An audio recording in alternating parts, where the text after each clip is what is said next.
Hey guys, today I'm going to show you how I train my back and biceps in my regular room with just cut things because I don't have the money for gyms, gym equipment and all.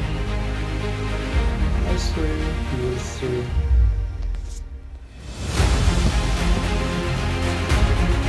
You guys can see my video, right?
Touch the sky, but you ain't got shit on me, 'cause I'm on top of the world.